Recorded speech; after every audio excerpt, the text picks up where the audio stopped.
Oh my goodness, I'm not sure why, but my face recognition is not working. I may need to update my phone. It's me, hello. Must be a glitch. Hey y'all, welcome to my channel. Ellarie here. So as you can tell from the title, this video is about beauty trends that I hate. I use the word hate very loosely. There's nothing I hate, literally. These are just beauty trends that grind my gears. And this video kind of piggybacks on my video that I did a couple months ago of makeup do's and don'ts. I did a kind of more realistic version in that video where I was trying to be, you know, not overly dramatic with the don't side, hence why people kind of liked the don't side for whatever reason. So I did a more exaggerated version so you guys could really see what I meant by that. Because you're right, I did kind of take it easy in that video. So for this video, I'm pretty much doing some of those same don'ts as well as some other trends that have been getting out of control.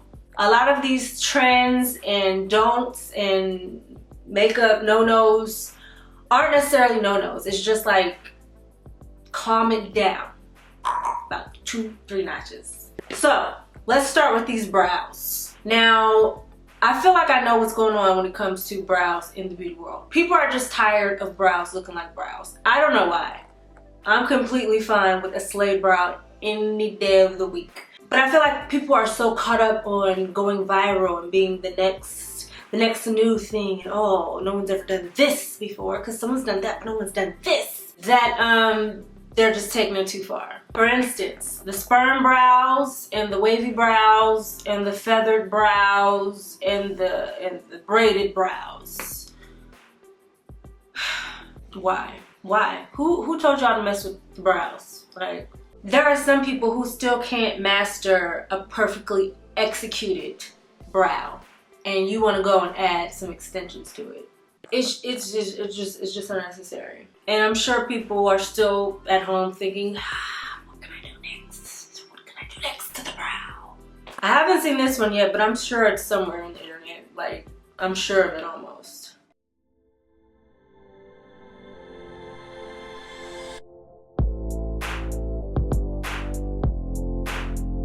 The cloud brow. Like, yeah, giving you Santa Claus realness. There's also the white concealer. If you are of a brown complexion, I'm not even sure why you would own a white concealer unless you're using it, you know, for a Halloween tutorial. So even if you see a girl, my complexion or darker, who is using a white concealer, first of all, swipe, keep swiping. You don't want to watch that video. Swipe. Even if it looks halfway decent in the video, in person I can almost guarantee you it ain't gonna be what you want. There is a lot you can hide being this far away from the camera. Like, you probably can't even see my lace from all the way back here. And a filtered picture. Over baking. This is something I used to be guilty of when I first started baking. I used to let my powder bake at 350 for 35 minutes, dust it away, and be like, why don't I look like her? But the truth of the matter is, I did look like her on video. Like, when I would film myself baking for a long time and dust it off, on camera it looked pretty good because, you know, there's things you can't really see on camera, there's things you can see on camera, so sometimes overdoing your makeup on camera for tutorial purposes looks good on camera. However, there is this thing we call real life, and that's where things get tricky. You may look very smooth and baked and matte on camera, but in real life, you are looking like a chalkboard. But, you know, some people like to look like that in public, so that's no shade or anything like that. When I do my makeup on camera, that is literally how I look when I walk out the door. And give or take, some days I might do a little bit less. If you have seen your favorite influencer out in the streets and you loved their makeup, then, you know, you're probably following the tutorial correctly. If you've seen your favorite influencer out in the streets and you were like, whoa, she looks a lot different in person, then it's probably because she's doing camera makeup. and not real life makeup. That's just the way you can tell the difference if you need help. Contouring. This is something that I feel like even the best still just struggle with. And sometimes it's not even that they're doing something wrong. Sometimes you can just do your makeup or your contour in bad lighting and it look a hot mess and you not notice until like you're in a different light. That happens. That's happened to me before. Usually when I'm in a hotel, the lighting's terrible and I walk out with an unblended contour. I mean, it happens from time to time. But then there's like the obvious unblended contour. So I don't care how good it looks in a picture, how good it looks on camera, putting a bright white concealer down your nose and a dark one on the side, you're not fooling nobody. I do contour my nose. I don't have any problem with contouring noses, but just take it easy, you know, just take it easy. I mean, right? The light concealer over the entire lid. Granted, this has been something and a technique people have used for a very long time. I still see this. I'm just like, do you really need all that? Do you really? You can't just put primer on your eyelid. You have to put the whole, like your whole lid. Like, is that really necessary? Why so much? Why so much though? That's just really the main question I have for all of these trends is why? Why? It's just so unnecessary. It's a waste of product. Highlighters. It's the most controversial topic in the makeup world. Highlighters. What's too much? What's not enough? Should we still highlight? I'm sorry, but there is a such thing as too much highlight. Yeah, I said it. If someone says too much highlighter is wrong, I don't want to be right. Ever! Ever! Have I put on too much highlighter before? Yeah. I'll probably do it tomorrow, I don't know. But at least I still know there's a such thing as too much, you know? As long as you know that there is a such thing as too much, I don't feel like you can officially cross that line of looking crazy. Because you know, you're aware. If you're watching this video and you put highlighter on your forehead, I'm sorry. Putting highlight right in the center of your forehead will have guys look at you directly in the face as opposed to your breast. So if you ever want to be appreciated for who you are and your beauty and not your booty, make sure you highlight in the necessary focal points of your face. I'm sorry. Like, you know, tap at it, you know? Let's not forget the nose here, people. See how that slimmed out my nose? So the slimmer you want your nose to look, the more highlight you want to place down the bridge. I love the fan brush because it evenly distributes the highlight without overdoing it. And this is a new one that I've been doing, but highlighting the ears is definitely in. You see that? I don't have enough, hold on. You almost want to make it look like it's snowing highlight outside and just gently grace your ear. Perfect. I like to call this ear jewelry, ear makeup jewelry. That's better. I'm just gonna rename it real quick. Ear makeup jewelry. Because it's like bling on the ears without the diamond. God, I'm so creative. I'm really curious, like why? You didn't see that picture you just took where like your whole, this is all like, wow. You thought that was cute. Oh, well, yeah. I mean, if you think it's cute, it's your face. Perfect. When you add your setting spray, everything's gonna melt right into each other.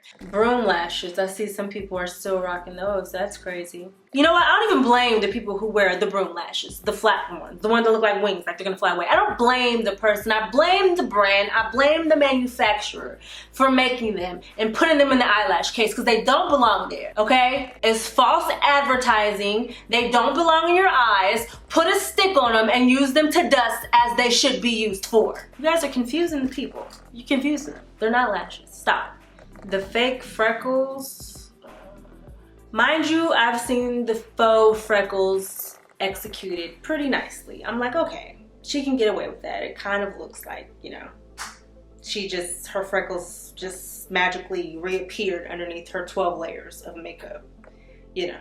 It could happen. Magic freckles. The best ones I've seen are when people just embrace their own, where they use, you know, a sheer foundation. They don't use too much concealer under the eye to kind of let the freckles naturally pop through. Because granted, if you put foundation, concealer, powder over your face, your freckles are gone.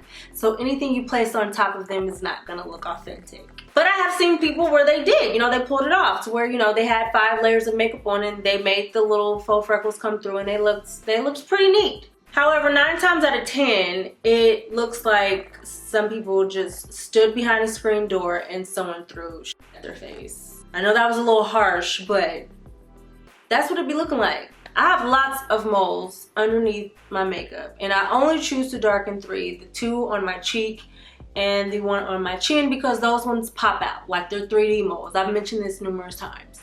I usually use like a brown liner or a brown pencil to go over them, because a pitch black mole is it just looks really fake even if it is real. I have natural freckles, so I just like to enhance them by going over them with a little bit of liner. For a more realistic touch, add a couple to the nose.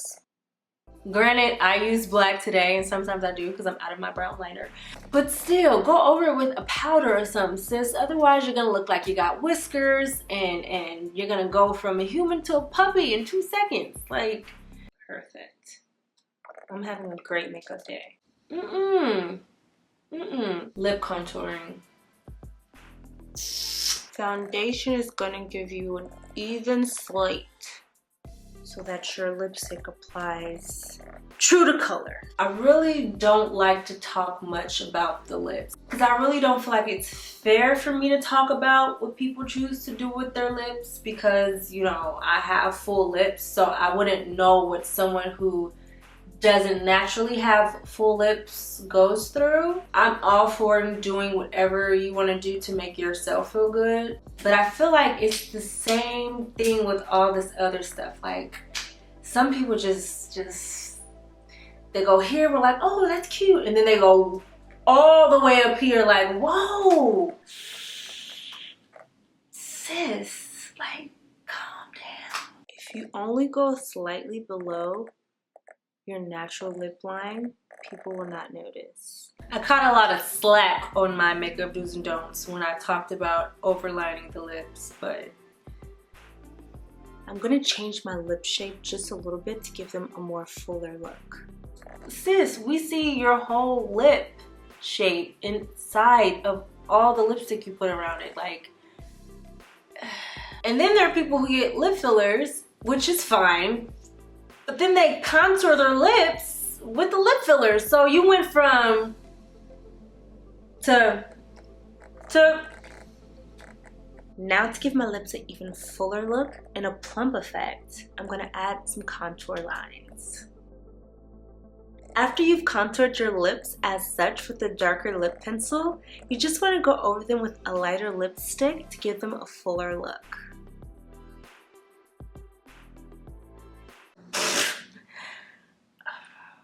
I mean, I'm just trying to understand it all, that's all.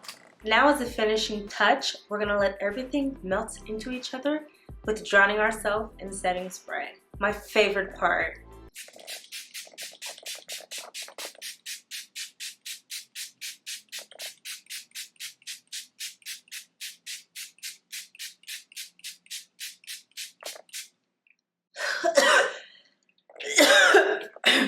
Whew, refreshing. That really gave my face some hydration. While that's drying up, time for the hair. Baby hairs. Baby hairs for me, I've never gone out of style. Like, I've been brushing down my baby hairs since I was in elementary school. But since when did baby hair become brushing like your real hair, like down on your face? Baby hair is supposed to be like the little, you know, short hairs you have around like your edges. Not your full ponytail brushed on your face. Like, that's no longer baby hairs. That is, I don't know what that is. But then you have them sprouting down underneath your lace fronts. I've been guilty of trying to do this. Like, I recently wore a lace front and I was like, okay, well, the video said you gotta brush the baby hair down over the part, and I felt crazy doing it. I still wore it, like, but I was like, I look like the girl I was talking about. And gots to be, by the way, gots to be used in moderation. I've seen people use this for their baby hairs and to slick their hair back, and God bless your heart, because I use this like a little tiny piece where my lace is on my wig to hold it down, because this is damn near a glue. So be careful when you watch these videos of these people just shellacking this on their edges, because this is not no joke. Lace fronts. Lace fronts are not meant to reduce your forehead size. They're not. People know your natural forehead size before you put the wig on. You're not fooling anybody by going from a 5 to a 3 head. So I normally have a 5 head. So I just pull the lace front down to give me a bit of a 3 head. So right here is about good. You can still see my baby hairs here. I love that about lace fronts. I love how not only can they add thickness, volume, and length to your hair, but they can also slim down your forehead a bit to any size you want. You can pull them as far as you want down, and they still look natural if you have a great transition. My advice, put it where your natural hairline is, you know, because the whole point of it is for you to look natural and for it to look natural. And you lose that whole concept when you pull it down to your eyebrows. So I hope nobody leaves this video offended. I have a very big sense of humor. Even when I'm serious, I'll be just playing sometimes. 2017 has in fact been the year of sensitive Sams and Susans. You know who you are. Grow some hair in your chest, please. Not literally, of course. If you have them pluck or wax. This wasn't meant to shade or talk about anybody who happens to like some of the things that I mentioned that I'm not a particular fan of. There's a lot of things that I do in my videos that people comment that they don't like, you know. I don't take offense. It's not gonna make me stop doing what I like to do, and it shouldn't make you guys stop doing what you guys like to do. If you like highlight on your forehead, go for it. But why? I'm just kidding. Anyways, I hope you guys enjoyed this video. If you did, you know, just do a thumbs up and let me know what you want to see next in the comments. Until next time. Mwah.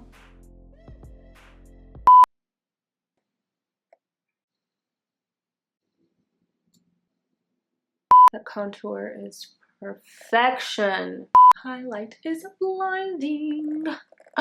That glitter in my brow braid. Oh my gosh. Goals. Baby hair is slayed. Slayed. AF. Oh, you wish you didn't contour like me.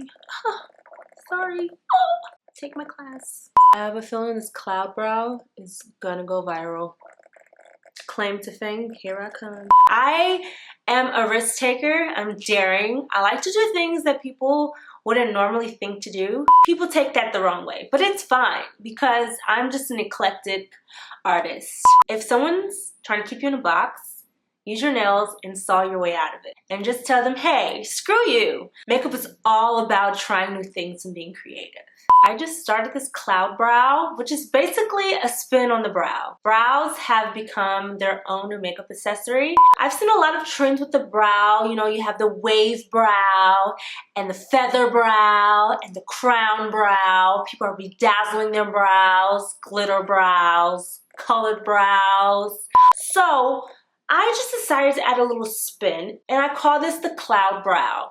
And you can always be creative with it and add little blue jewels at the bottom for a chance of rain. And you can also add a little bit of highlight right above the cloud for, you know, a cloudy day brow with a chance of sun. Yeah, true artists will know where I'm going with that one, you know. This brow over here, I just added an extension to it. This is very easy to do. Tease it. As you would with your normal extensions, just tease where you're going to apply the clip. And then you just lower the clip in on the brow and give it a snap. And pretty much what this is going to do is add a little culture to your look. You know, braids are in, extensions are for your hair. They're not specifically for your hair and your head. You can add extensions wherever you have hair. Like wherever. If you guys tried this look, make sure you hashtag me. I want to see your looks. I want to see what you guys do and how you guys put a spin on this look. And I'm going to be sure to give it a like. Ding! Your cake is ready.